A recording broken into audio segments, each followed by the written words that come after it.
แต่มันเป็นอะไรนะบดใส่แล้วมันมุนมัดบ่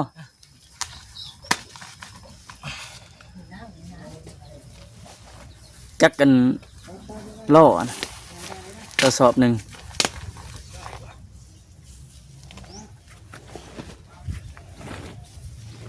มันเป็นหนุ่มๆเนาะปูนกับข้าวสารนี่เจ้าว่าตัวใดหนัก50 โลคือกันปูนเนาะปูนมันนักแน่นนี่เนาะนักแน่นปูนมันนักแน่นนิดนัก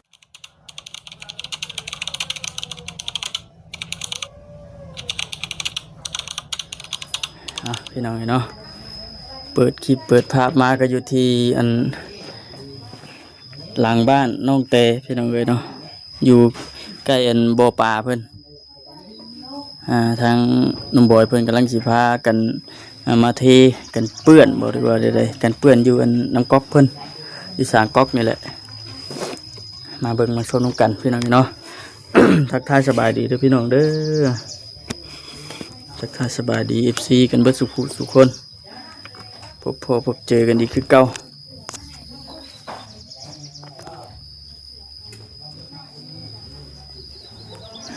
แดดเลยพี่น้องแดดกำลังจ้า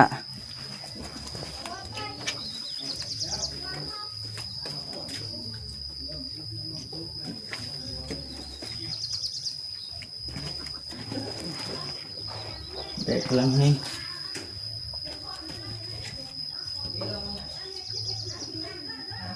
หมักถั่วหมักแตงแล้วกำลังงันขึ้นข้างพี่น้องเนาะถั่ว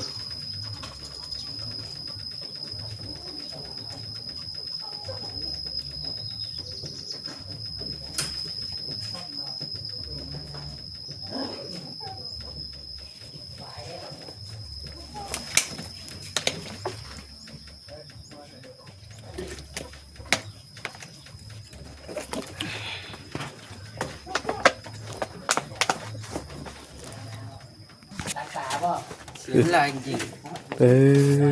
แปลงร่างแล้วป่ะนี่แปลงร่างแล้วโอ้ยเอาช่วงแดดๆใช่เลยเนาะการประเทศลาวไม่ไหวโอ้ไปเอาปูว่ะเก่งโคตรหายใจหมอกไงดิแม่นแล้วหักโคเอาพี่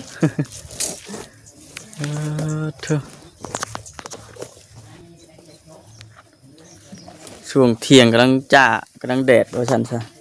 มันแห้งทัดเด้พอมาแดกเสียบนะยันมันนั่นแห้งบ่เห็นว่าเห็ดคำแล้วก็ยันนั่นแห้งตินั่นแห้งมันบริใส่แห่ใช่ยังหรือว่าใช่เพราะเขาผสมปูนบ่แม่นว่าผสมเปียกได้แบบเช้าเขากินดินใจแล้วก็แหวกก้างเขาดินใจเป็นอยู่ที่ฉันบ่แห้งแดดเลยบอกแห้งแดดเลยสบายดีสบายดีเจ้าชิบอกให้นั่นแลนบ่โบทุกบ่แลนโมเอนนี่นั่นคือสิบ่แลนออกมานี่กล้องเขาแจ้งได้เฮ้ยอันนี้ไปเฮ็ดบ่ได้อันนี้เฮ้ยมูใช้โทรศัพท์รุ่นใดอันนี้โอ้ยข่อยสิไปซ้ำของเจ้าบ่มันข่อยก็ถึงมออยู่กับนี้เจ้าข่อยก็ข้างก็คืออีกนี่มันแดดอันนี้นะแม่นบ่ถูกไว้ตั้งมันบ่อยู่เนาะขาบ่แท้คือเจ้าเนาะ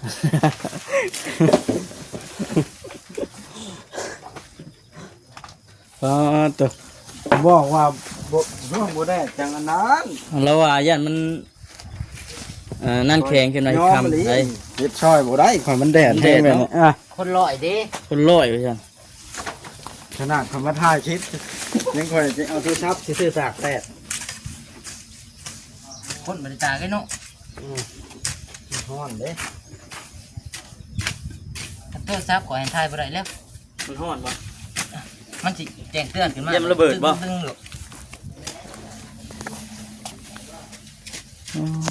ได้บ่ได้บ่โทรศัพท์บ่ก็แต่บ่ทุกมีแต่ตัวหยักจำแขนเบิดแล้วแม่ไว้ปานนั้นเนาะตำปุตีนแล้วเพื่อเบิดเป็นอาหารสอบหนึ่งนี่คือเติมหนึ่งอยู่เนาะเอาหอยพ่อมาปล่อยจักไฟหลักเอามาใส่บ่ข่อยย่านมันติดมาน้ำตาลายบ่ปล่อยลงบ่มีดอกมันจะลายนะมีคนมาปล่อยลงบ่แอนเอามาใส่บาดมันใหญ่ต้มผักคือกันเนาะผักคือกันแห้งแฉบแล้ว บอยมากินหอยป่ะ ว้าวไปอีกแล้วว่าทำนะ ไปบ่มักหอยเนาะไปที่บ่มักห เอา อย แล้ว ตักตีนได้ ฮอนเลย ระวังหอยกับลาบจีนได้สิอะไร ผมจบคลิปก่อนเด้อ เอาสบายดี มันฮอนแห้ง ก่อนไปเที่ยวหอยที่กันแหละเบิ่งส้มไปน้ำกันเฮ็ดกุ้งอะไรบ่อน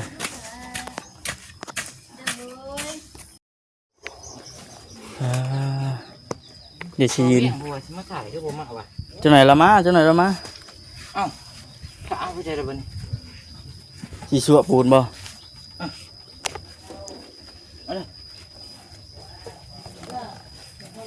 อยู่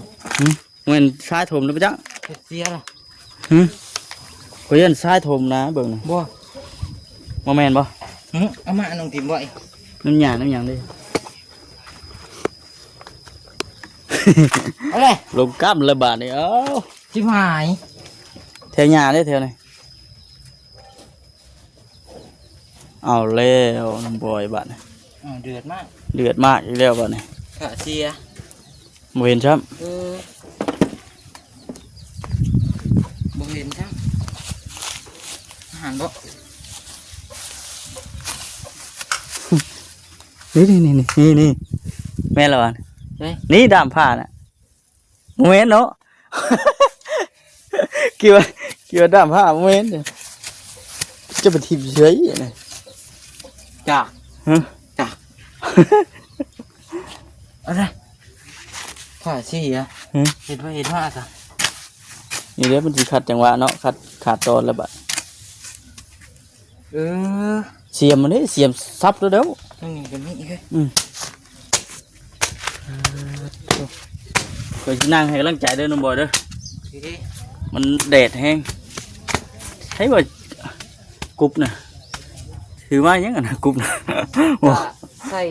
อยู่แต่มันเป็นอันใดนะ หมดใส่แล้วมันมุนมัดบ่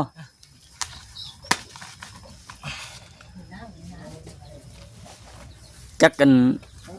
ล่อนะกระสอบหนึ่ง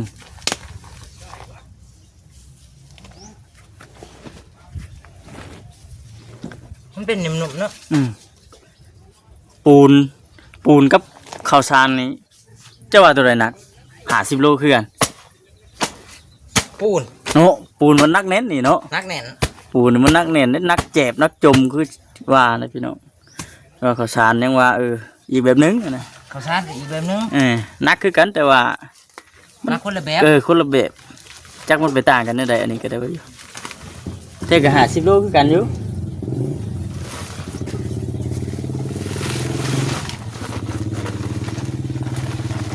ว้าวทุเฮ็ดผมแดดสิเลยอีนี่เนาะโอ้ขอยก็ย่านเลยแบบนี้ ครั้งแรกในชีวิต ครั้งแรกในชีวิต มันสิแข็งปูนจะมันแข็ง เย็นคนนี่ได้อ่อนบ่นี่ คนอ่อน แดดแห้งเนาะ แดดแห้งปูนแข็งคนอ่อน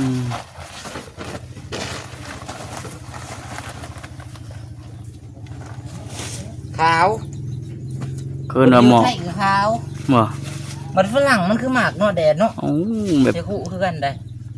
หมัก เฮ้ยนักได้นี่ บ่ เที่ยวนี่นักได้ทีมลงกันฮะ พุ่งกุนเลยดิ อ่ะ มันนักแน่น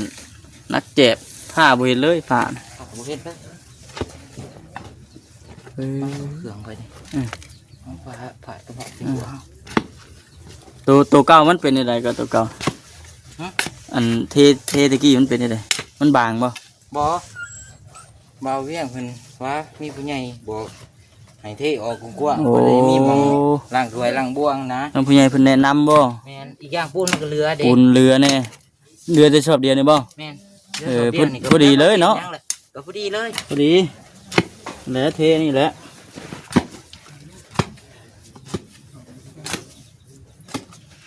มันมาให้แง่ๆนี่ก็บ่ไหว้ ใส่กรุ๊ปไปนี่ใส่กรุ๊ปด้วนไปนี่เนาะ เดือดแน่นี่นะ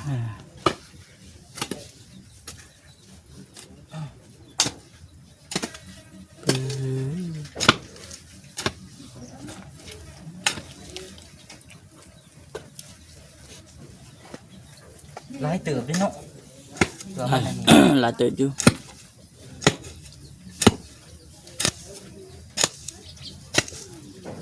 เดี๋ยวแล้วว่าวันนี้น้องป้าน่ะ น้องปลาบ่อยนี่บ่ เอาแม่ มื้อเช้านี่ยังทันตักขี้ดินขึ้นทันเบิดครับยังบ่ทันตักเบิดอยู่บ่ง่ายๆก็อาศัยเฮ็ดช่วงที่ว่าเฮาวางเวียก น่ะ อยู่นี่เองเนาะ โดมิลี โอ้ยเขียนชื่อเลขก็ถูก จอยเดือดมาก โอ้จ้อยเรามาพี่บ่ มาสอบมึงดีชื่อ มันก็เลยไปว่าเฮาบ่ได้เฮ็ดไปว่าเต็มที่นะเวลามันต้องแบ่งแน่แต่ถ้าเฮาตั้งคุดกับหวยมันก็บ่โดน มันได้อันเด็กที่แค่คนพาคนหยา บ่ ปัดขวดเมียนเหือนหลายอย่าง หลายอย่างเนาะ สวัสดีแบบตอม สบายดี เลย อ่า เดินหากมาแต่บ้านเหรอยาย มาใช้ เดินมาแต่ในบ้านเพื่อนเลย เออ ลิ้นบ่มีเวียเผ็ดเลยพวกเลยเขาพวกน้ำมาเลยเขาชอบเลย เออ น้ำแบบนี้ที่เจอเน่บอกคำ โอเค เน่บอกคำเอ้ย รอบหน้า รอบหน้าก่อนอ่า ยังหนุ่มบ่อย เห็นว่าให้ชี้ช่วยไว้รอบหน้าร อบหน้ารอบหน้าก็เนาะหนุ่มบ่อยเนาะ นี่เห็นแล้ว อย่าให้มันตู้เด้อเอายอกันนั่นอันกันยาสิชื่อกับเขาด้วยกายลิ้น แม่นบ่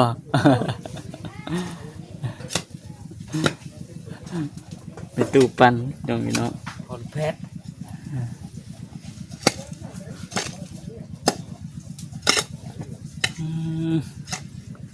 ได้แต่ว่าเนาะ คืออยู่ ส่งอยู่ สิมันจะสั่งเลย อ่า สั่งยังสั่งให้ แม่นบ่ ตกใจได้พี่น้องเอ้ย แม่นบ่ สั่งให้ได้นี่นะ สร้างให้ดิ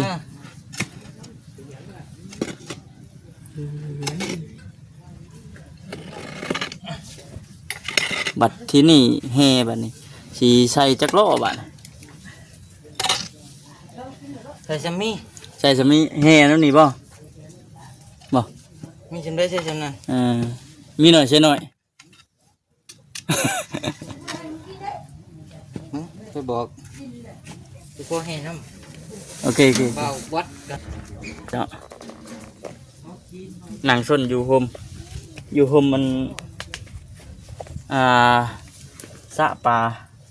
น้องบอยน้องเตเพื่อนพี่น้องเนาะมันแดดพี่น้องออกไปข้างนอกก็เลยนั่งส้นโฮมก่อนพี่น้องพยายามกังไว้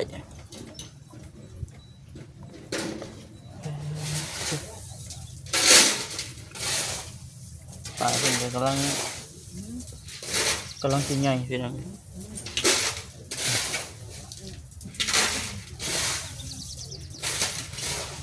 บ่นบุยอยู่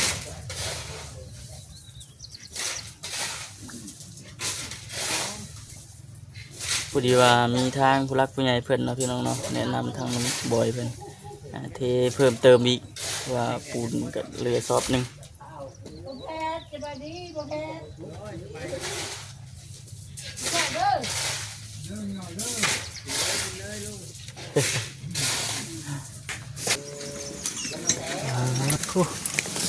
เบิดเลยโบ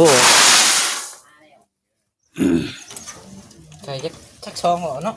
2 รอบก็พอดีอันให้มันเกลี้ยงๆเนี่ยเด้ปูนลายอยู่เด้ แม่ เราต้องเอาน้ำลูกให้มันเกลี้ยงนี่อู้ห้อนเท่นพี่น้องเอ้ยเอาหน่อยก่อน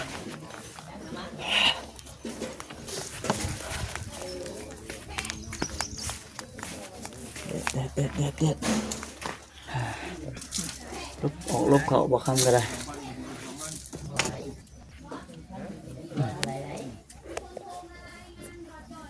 ได้ชุดได้คนเลย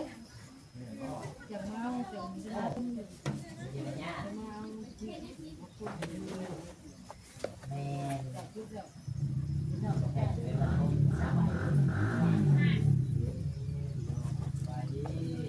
ยังเดี๋ยวได้อยู่ตลาดเดือนมาเนาะ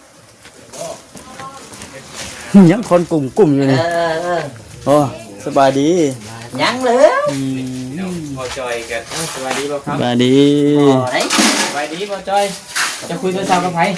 เบาลีเบาลีบอกว่าพอแพทย์บ่ยังชวน เอาแล้วจังไดบัดนี้พ่อแพทย์ เบิ่งก็ว่าเชื่อ สบายดีเบาลิ พอแพทย์บ่ยังชวนเจ้าบ่ ลาปิ้งหมู เอ เนี่ยมา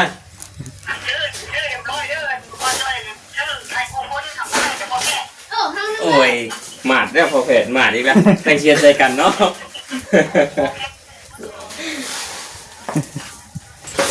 ทางพอจอยเพิ่นเอ้าพอจอย น้องเต้ถามหยังกินนี่น่ะ เด้อจะไรมื้อนี้บ่ได้ออกมาเฮ็ดเวียก ถาม บ่ หยังกินนี่น่ะ โอ้ยเนาะพี่น้องพักก่อนทางด้านพอจอยเราก็ได้ เริ่มมีน่ะมันมีอยู่ นี่แหละพี่น้องเอ้ยปิ้งหยังคือลูกกัวแท้นี่นางหมูมันน้ำมันเนาะพี่น้องเอ้ยป้อนลูกกัวรู้แล้วพอจอย เจ้าคือเผาแบบนี้ แต่ละมื้อนี่นั่นบ่พอจอยไปฉีดยาฆ่าหญ้าบ่หรือว่าจะได้ ฉีดยาคันยา โอ้แต่มาคือบ่ มาจอยเดือดแล้วผู้เผาหมู ก็คือสิได้รายส่วนรายงานเติมแล้วเนาะเบิดเวียกบ่พอจอยดูว่าจะได้ตอนตั้งมาพักผ่อนบ่ น้องปลากัน โอ้ตั้งมาพักผ่อนบ่ได้อันนี้เวียกยังอยู่พี่น้องเอ้ยเนาะแต่ก็อยากพักผ่อนว่าซั่นซะ บอย พอจอยก็ได้ เรื่องปลาพอจอยแล้ว พรมาอยู่กับลูกกับเต่าพรเนาะ หลายมื้อเด้เนาะตั้งแต่มาเราก็เลยเนาะ แม่นก็แต่มาเราโอ้ ลุยเวียกตลอด แม่นมีพักผ่อนก็จะไปลุยเวียกต่ออีกด้านพอจอยก็ได้จะหน่อยก็สิได้เดี๋ยวนั้นอีกบ่ยังสิกลับมือเบิ่งเข่าเบิ่งหน้าอีกบ่ยังเนาะ ครับ ฮะ ครับอยู่ กลับอยู่เทียจอบเอาว่าซั่นเนาะเรียกน้ำเทียจอบน้ำเนาะบอกครับ แม่น หัวบอกครับ โอ้ยเนาะสุดยอดว่ะตอนมาคลิปรถเลยนี่ ไม่หยังกัน ไม่ นี่ ได้ไปจักหัวจอย แหนมาแต่ไกลคือว่าแล้วจูดให้ไปเลยป่ะ พอจอยเจ้าเฮ็ด ปิ้ง นั่นน่ะ ปิ้งเห็ดปิ้งนางหมูเนาะโอ้ย จะต้องหั่นลงกระทะ แม่ เห็ดแคบหมูเด้ แหม มันบ่มินบ่นั่น มันจังอันนั้น กรอบ แม่นมันจังกรอบน้ำมันมันเจ้าก็ใส่ได้อีกเด้อ แม่นอะไร น้ำมันหมู เดือจืดเนาะ แม่น จืดนะน้ำมันหมู เก็บใส่ได้อีกน้ำมันหมู เอามาทอดหั่นทอดดี มันแห้ สิกินได้อยู่บ่ แห้งแบบดีกว่าอันน้ำมันพืชอีกเด้อ แม่น นี่เนาะเอา เขา ใส่ ห้ ใน อง หม้อ เราที่ นะ เขาก็กรอบใช่ไหมวะใส่แต่ปัจจัย คัก เจ้าต้องห้องขึ้นถึงสูงพอจอย แล้วปิ้งนะ พอจอยพี่น้อง ทางนุ่มบอยเพิ่นกำลังพี่น้องเนาะตักส่วนเฮกำลังกัน